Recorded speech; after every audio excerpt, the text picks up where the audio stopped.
Bonjour toutes et tous. Nous voici réunis dans un petit temps de partage de la divine volonté.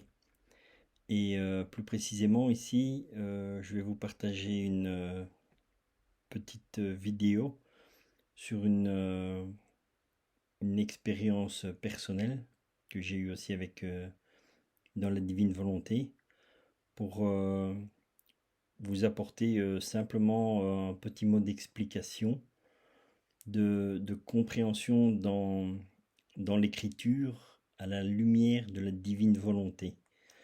Et ici, ce ne sera pas vis-à-vis d'un texte de Louisa que je vais vous partager, mais suite à une retraite où j'ai eu la grâce d'assister du père Dominique Duten. Et il y a une personne qui a posé une question qui était très intelligente dans le sens où c'était une bonne réflexion. Et la question était simplement, dans la divine volonté, faut-il jeûner ou pas? Et je vous invite donc aussi à aller regarder la retraite du père Dominique Duten, où vous verrez les réponses qu'il a données bien sûr à cette personne. Et moi, ce que je vous partage, c'est une expérience personnelle que j'ai faite bien avant de connaître la divine volonté. Et comme on dit par la suite, eh ben, on commence à comprendre pourquoi nous avons fait cette expérience que Dieu nous a permis et de la comprendre peut-être des années plus tard. Il y avait quelque chose justement de particulier que je demandais au Seigneur. Euh, Est-il possible de rester plusieurs jours sans manger et d'être nourri uniquement de l'Eucharistie? Et au moment où je me suis posé cette question, à partir du moment où j'ai posé cette question à Jésus, je n'ai plus su manger. Et vraiment, j'ai eu cette grâce de vivre ce temps pendant une semaine complète. Et qu'est-ce qui s'est passé en fait pendant cette semaine? Donc bien sûr, j'avais la grâce d'aller tous les jours à la messe. Et en écoutant la messe, donc il y avait la parole de Dieu. Et rien que le fait d'entendre la parole de Dieu, c'est comme si j'étais nourri en fait. Et je me dis, tiens, c'est quand même quelque chose d'assez particulier. Et je ne comprenais pas. Et puis je vais à l'Eucharistie, je reçois le corps et le sang du Christ. Je retourne donc à ma place et j'offre tout cela. Puis bien sûr la journée elle continue. Et puis le soir, j'avais pas faim. Et je vais essayer de manger et pas moyen. Donc je dis, bon, c'est pas grave, je vais rester un petit jour à jeun, je vais l'offrir. Voilà. Comme la Vierge le demande aussi à Medjugorje. Deuxième jour, même chose. Troisième, pendant une semaine, ça a duré. Ça a duré donc pendant cette semaine. Et au bout de la semaine, je dis au Seigneur, ça va, merci Seigneur, j'ai compris. À partir du moment où j'ai dit cette parole, ça va Seigneur, j'ai compris, j'ai attrapé faim. Je dis, waouh, je dis, il faut que j'aille manger parce que voilà, je ne sais pas comment ça se fait. Donc c'était vraiment une expérience particulière que le Seigneur me permettait de partager. Et donc voilà pourquoi je vous rapporte ceci, pour justement continuer cette vidéo en découvrant dans les textes de l'Évangile ce que le Seigneur nous dit. Il est dit ici dans Matthieu à partir du Matthieu 13, verset 14, on peut aller jusqu'au verset 16, et il est dit ceci. Et pour eux s'accomplit la prophétie d'Isaïe. Vous entendez de vos oreilles et vous ne comprenez point. Vous regardez de vos yeux et vous ne verrez point. Car le cœur de ce peuple est devenu insensible. Ils ont endurci leurs oreilles, ils ont fermé leurs yeux, de peur qu'ils ne voient de leurs yeux, qu'ils n'entendent de leurs oreilles, qu'ils ne comprennent de leur cœur, qu'ils ne se convertissent et que je ne les guérisse. Voilà. Donc pourquoi est-ce que je prends ce passage-ci de l'Évangile? Pour dire, et c'est valable aussi bien pour moi, donc voilà, c'est pour ça que vraiment je vous fais ce partage. Le Seigneur nous parle et on ne comprend pas. Le Seigneur nous montre des choses et on ne comprend pas non plus. Donc, voilà pourquoi je tenais vraiment à partager ce point de l'Évangile. Ici maintenant, je vais vous en partager un autre point d'Évangile qui est, vous verrez, hein, donc au fur et à mesure, pourquoi est-ce que ces trois passages d'Évangile sont tous les trois en rapport. Ici, il est dit aussi dans Marc au chapitre 11, verset 24.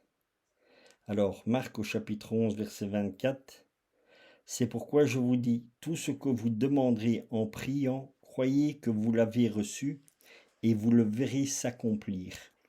Donc, voici un autre passage de l'Évangile qui nous montre bien que quand nous demandons, avant que nous ayons demandé quelque chose, nous l'avons déjà reçu. Ça, c'est le deuxième point. Et alors maintenant, on en vient au point principal. Donc, la question était, faut-il jeûner dans la divine volonté ou pas? Et bien sûr, je ne connais pas personnellement la réponse.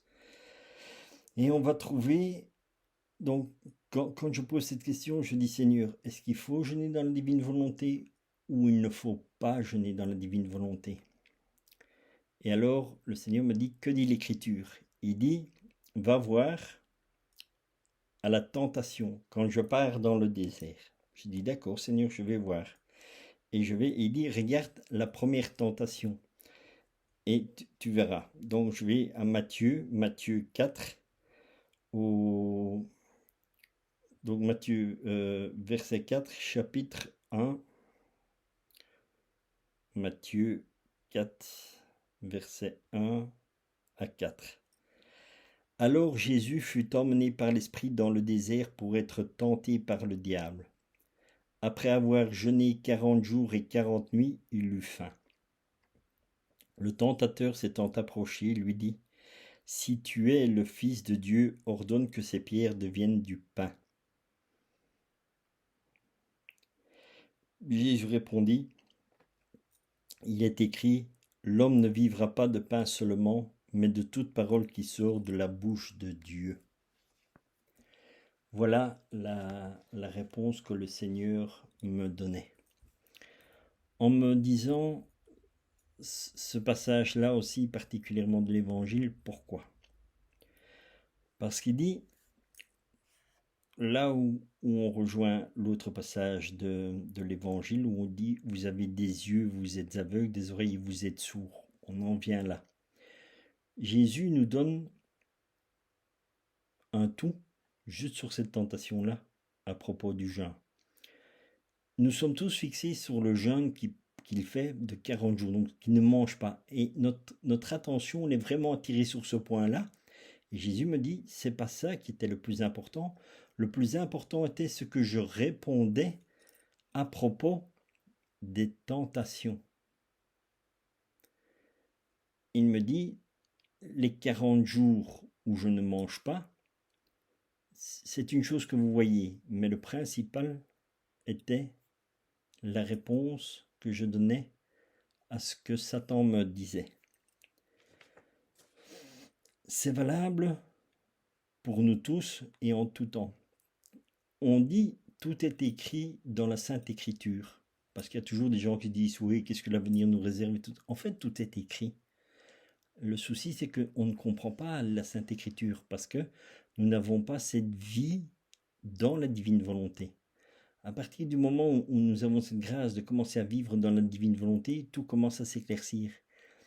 Et l'évangile, qu'est-ce que le Seigneur nous montre? Il dit, en fait, donc, dans ces 40 jours où il ne mange pas, en fait, il nous prépare déjà aussi à des temps difficiles, qu'il y a déjà des endroits dans le monde qui l'ont, et il y en aura qui, on va la voir aussi, si on continue sur le chemin que nous avons pris pour l'instant, tout va mal finir. Dans le sens où Jésus voulait nous montrer dans les 40 jours de jeûne qu'en fait, nous allons connaître des famines. À l'heure actuelle, il y a des famines qui sont déjà dans le monde, quand nous partons du côté du Sahel et toutes ces régions-là, il y a beaucoup de famine. Et Dieu nous donne aussi déjà les solutions. Parce qu'en fait, si admettons que demain, avec tous les problèmes qui se passent un peu de tous les côtés, nous arrivons à un temps où on aura des difficultés à trouver de la nourriture, eh bien Dieu nous dit, dans l'Évangile, il nous donne déjà la solution. Il est écrit, l'homme ne vivra pas de pain seulement, mais de toute parole qui sort de la bouche de Dieu. C'est-à-dire que l'Évangile nous nourrit, mais nous nourrit spirituellement et nous nourrit aussi matériellement. Mais est-ce que nous avons cette foi? Et voilà, c'est là toute la difficulté que nous rencontrons et que le Seigneur nous partage dans sa parole d'évangile et dans toute la Sainte Écriture. Et en fait, comme nous ne connaissons pas la Sainte Écriture, parce qu'on ne se donne pas la peine d'aller lire, d'aller essayer de comprendre cela, eh bien, nous restons dans l'ignorance. Et comme nous restons dans l'ignorance et que de temps en temps on se dit, tiens, on va lire un petit passage, eh bien, nous n'avons pas la clarté de la compréhension. Et nous ne sommes pas éclairés par l'Esprit Saint. Si nous ne parvenons pas à avoir vraiment cette vie enracinée en Dieu. Et quand nous avons cette vie qui est réellement enracinée en Dieu, on n'a pas encore cette compréhension de l'Évangile. Et ça, c'est la grâce qui nous est donnée dans la divine volonté. La divine volonté nous permet de comprendre la profondeur de l'Évangile. Donc, faut-il jeûner dans la divine volonté ou pas? La réponse se trouve dans l'Évangile. Est-il nécessaire de jeûner?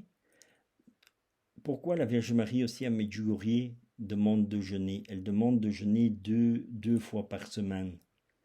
Nous, encore une fois, nous voyons que nous faisons des privations, que ça vient c'est dans le temps de la rédemption, nous faisons des privations, et ça aussi, mais ça va au-delà de ça. La Vierge Marie à Medjugorje, quand elle demande aussi de jeûner et tout ça, et d'offrir les jeûnes, en plus, elle nous prépare notre corps à ne pas avoir de nourriture chaque jour. Pourquoi? Parce que dans le temps de Dieu, Dieu connaît déjà tout, puisque tout a été fait en un seul acte. Et comme tout a été fait en un seul acte, tout est accompli. Mais le Seigneur sait que nous allons passer un temps, du temps dans l'humanité. Donc le temps pour nous est un temps déterminé, parce qu'aujourd'hui c'est lundi, demain c'est mardi, et ainsi de suite. On a le temps, on a les heures et tout ça. Dans le temps de Dieu, tout cela n'existe pas. Mais comme le Seigneur sait tout ce qui va nous arriver, en fait, il nous a déjà tout donné.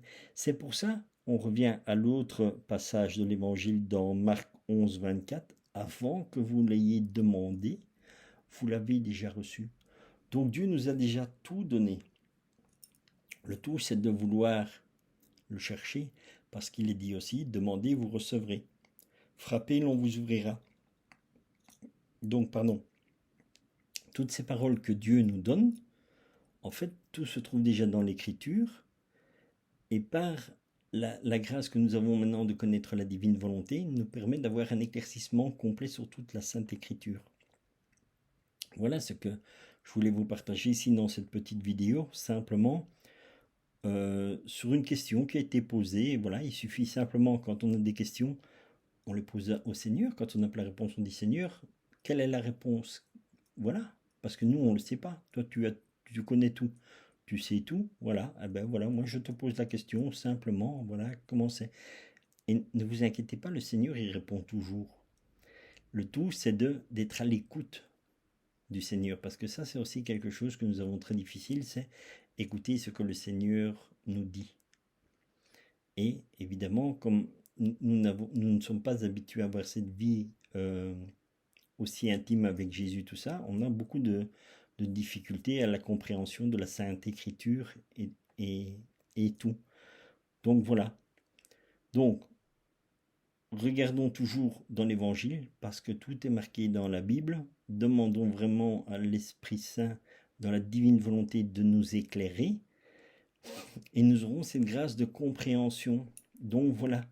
Donc il ne faut jamais s'inquiéter, même si nous avons un souci que Et ici, je parle vraiment au point de vue de la nourriture, parce que c'est une expérience que le Seigneur m'a permis de vivre aussi. Parce que à l'époque où j'avais fait cette réflexion, que j'avais posé cette question au Seigneur, c'est parce que je lisais des grands mystiques stigmatisés comme Marthe Robin ou sœur Mère Yvonne Aimée de Malaise 3 et ou Anne-Catherine Emmerich et ainsi de suite. Et tous ces grands mystiques stigmatisés ne vivaient que de l'Eucharistie. Bon, ça sont des histoires qui nous sont racontées, ce sont des vies de personnes qui ont été écrites et voilà, et qu'on nous donne. Maintenant, moi j'avais toujours cette curiosité de savoir est-ce possible ou non, et donc c'est pour ça que je posais toujours la question au Seigneur, et le Seigneur m'a permis, par des expériences même, de voir que ce qui était écrit était la réalité. Voilà donc ce que je voulais simplement vous partager. Donc, ne craignez jamais quelque chose, même si nous allons dans des temps difficiles, nous avons déjà toutes les réponses. Et toutes les réponses à nos prières, elles se trouvent dans la Sainte Écriture. Il suffit simplement de poser la question au Seigneur et de demander d'être éclairé dans l'Esprit Saint. Et tout ça, nous le demandons maintenant dans la divine volonté, parce que c'est la divine volonté qui va nous éclairer sur la parole de Dieu. D'où l'importance qu'on dit toujours et qu'on répète et qu'on répète et qu'on répète. Lisez les livres du ciel. C'est en lisant les livres du ciel que nous commençons à vivre dans la divine volonté. Ayons confiance, abandonnons-nous au Seigneur, et voilà, et nous aurons une compréhension beaucoup plus claire de l'évangile, des psaumes, des prophètes, parce que la Bible, c'est un véritable trésor et tout est marqué dedans. Donc, nous sommes déjà prévenus même des choses qui vont arriver parce que justement, ce passage où Jésus part dans le désert et tout ça, eh bien, ça nous prépare aussi à, à des temps où on n'aura pas de nourriture. Et ce qui est bien aussi d'un autre point de vue qu'on peut voir, parce que c'est là qu'on voit vraiment la grandeur de la parole de Dieu et l'évangile et ainsi de suite. Et le père Dominique Dutène avait fait un très bon partage sur ça, un très bon enseignement. Il dit parce que on peut voir aussi le jeûne, mais c'est le jeûner de la volonté humaine. Donc ça, c'est encore un autre principe qui lui développe dans la divine volonté et que je trouve que c'est un enseignement très très intéressant que nous pouvons partager, quoi. Donc voilà simplement ce que je voulais vous partager dans la divine volonté et voilà, donc n'ayez jamais peur de demander au Seigneur, de poser vos questions, de demander, ne vous inquiétez pas, dans la prière, le Seigneur vous éclaire. Donc ayez confiance simplement et demandez à Dieu.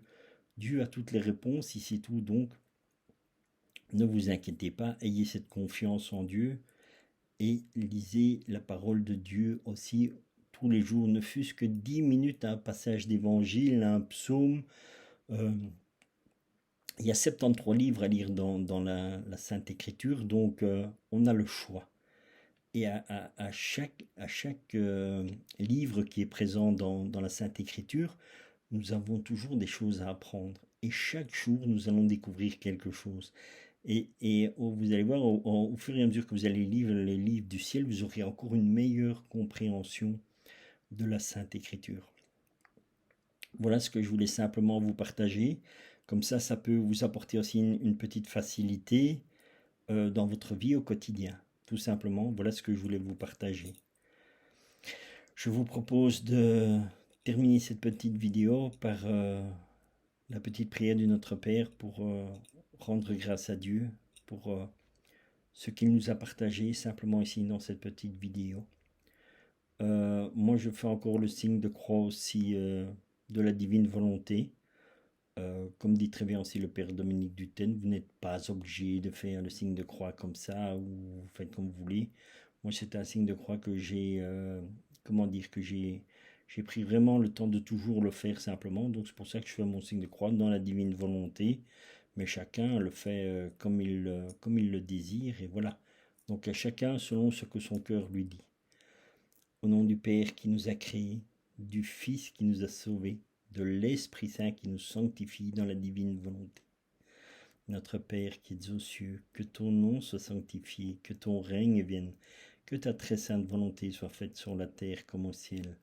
Donne-nous aujourd'hui notre pain de ce jour. Pardonne-nous nos offenses, Seigneur, comme nous pardonnons à ceux qui nous ont offensés. Et ne nous laisse pas entrer en tentation, mais délivre-nous du malin.